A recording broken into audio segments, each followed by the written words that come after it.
Tell you about. Have you heard about Pakistan's role? It's very good. We love Pakistan. Guy, what's up, man? I don't know. Let's see. Through diplomacy, through working together to transform the Middle East. It has finally happened. The United States of America and Iran have just started their first direct talks in Switzerland. U.S. Vice President J.D. Vance and Donald Trump's special envoys, Steve Witkoff and Jared Kushner, met for the first time with their Iranian counterparts at the Bergenstock ski resort in Switzerland for the first round of talks on an agreement to end the war. J.D. Vance not only confirmed all the previously stated conditions and Donald Trump's concessions, but also declared that the U.S. is ready to fundamentally transform its relationship with Tehran and even become almost the best of friends in the region.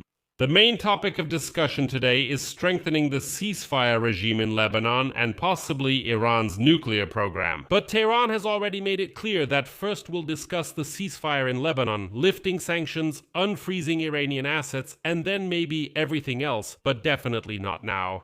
But in Lebanon, Israel continues to exchange strikes with Hezbollah despite the renewed truce.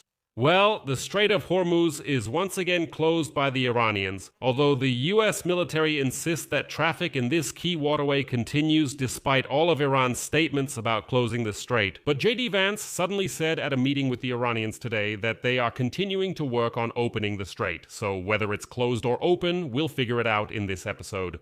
And here's your first insight. Israel and Lebanon have been excluded from any negotiations, even though their fate is also being decided.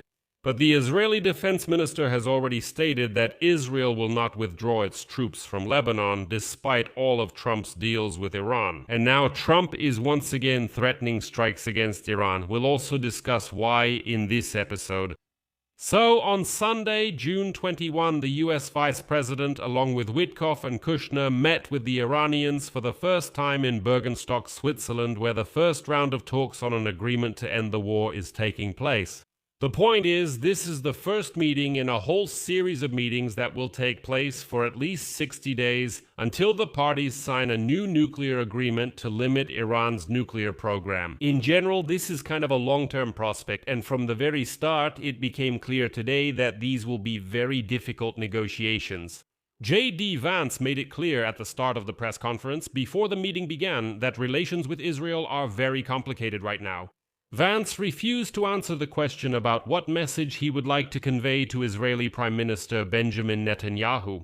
It is known that in the end, Israel and Lebanon were excluded from the negotiations, and essentially, the conflict in Lebanon between Israel and Hezbollah is being resolved. At this point, Qatar, Pakistan, and Iran are entering into negotiations, but without the participation of Israel, Lebanon, or Hezbollah. Let me remind you, Iran made Lebanon one of its main priorities in negotiations with the U.S., insisting on a complete cessation of hostilities in accordance with the first point of the previously signed Memorandum of Understanding. But on Friday, as you know, fighting broke out again between Israel and Hezbollah, and then Iran postponed its participation in the negotiations. They were supposed to meet on Friday. Then the U.S. announced a ceasefire between Israel and Hezbollah, but when fighting broke out again on Saturday, Iran announced the closure of the Hormuz Strait.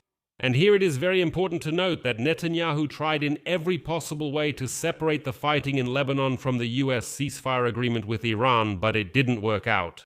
As a result, Trump is pressuring Israel to withdraw its troops from Lebanon. But don't jump to conclusions yet. I'll explain why a little later.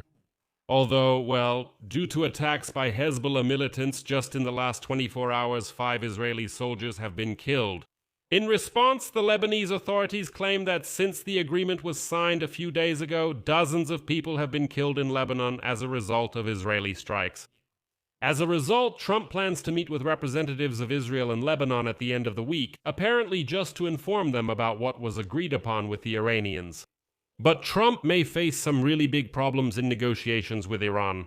Israeli Defense Minister Yisrael Katz stated directly that Israel will not withdraw its troops from the security zone in Lebanon and added that there are no restrictions on the actions of Israeli soldiers in Lebanon. Here is his quote: "Our forces remain deployed in the security zone along the Yellow Line in Lebanon, and they operate from there against terrorists and terrorist infrastructure." The ceasefire announced yesterday leaves the IDF at all its positions in the security zone, which protects the communities in northern Israel. And so, under these conditions, negotiations began between the US and Iran.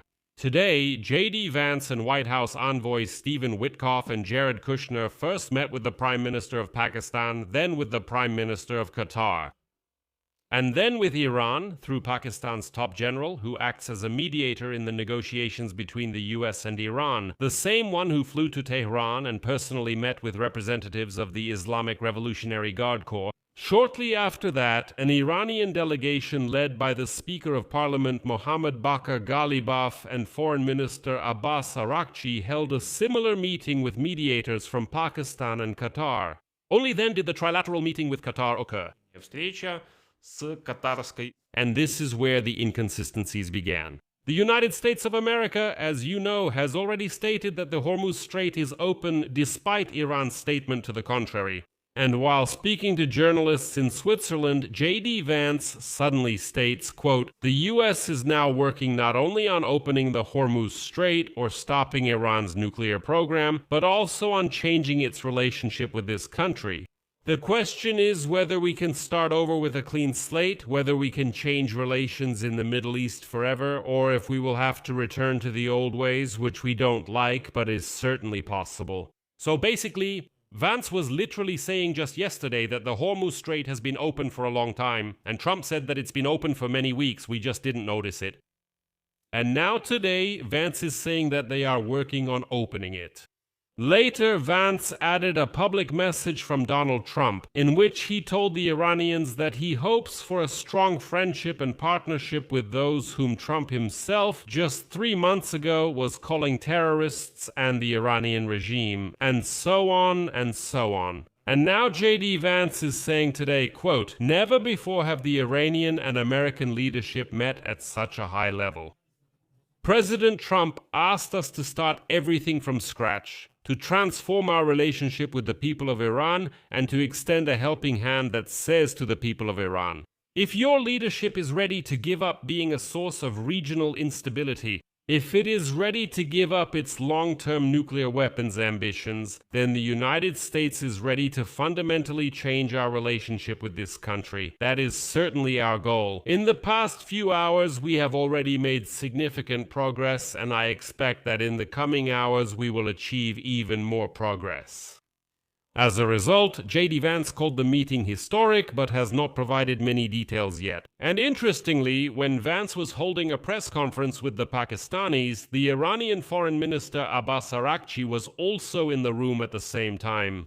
But he stood aside and did not make any statements to the journalists. And later, insiders revealed that the Iranians had rejected the request from the United States for a joint photo session and a public handshake during the negotiations. This suggests that, for now, Iran is not really ready to move toward that reconciliation and the building of new relations that Donald Trump talks about. Now let me give you some more information, and as you listen to this information, think about it. Who do you think is actually dictating the terms of these negotiations right now?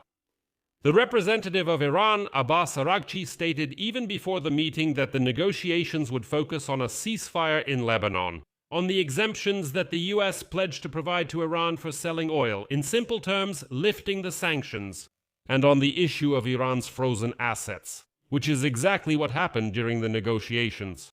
At the same time, U.S. representatives stated that they would like the first round of negotiations to end with Iran inviting UN and IAEA inspectors to visit its nuclear facilities, which had been bombed by the U.S. and Israel. And Rafael Grossi, who is the director of the IAEA, even arrived in Switzerland today, but he did not receive an invitation, well, at least not yet. But the game here is actually much more subtle. I mentioned to you earlier not to rush to conclusions about Israel. So, while negotiations were taking place in Switzerland, US President Donald Trump once again threatened to attack Iran if Tehran does not restrain Hezbollah, which is attacking Israel. Here is a quote from Donald. Next, Trump, right at the moment when J.D. Vance was meeting with the Iranians. Iran must immediately stop its highly paid proxies in Lebanon who are sowing discord. If they don't do this, we will strike Iran very hard again, just like last week, only even harder. So the question of war in Lebanon is definitely not settled yet, and Trump first applies gentle pressure on Netanyahu, and when that doesn't work, Israel speaks out directly. No one is planning to withdraw troops from Lebanon. He shifts to putting pressure on Iran, basically saying, take control of your Hezbollah already if you really want to reach some kind of agreement. So, as we understand, there's still a long road of negotiations ahead. The parties have given themselves 60 days for these talks. I think they'll use up these 60 days and then some, and will probably extend the negotiation period even further.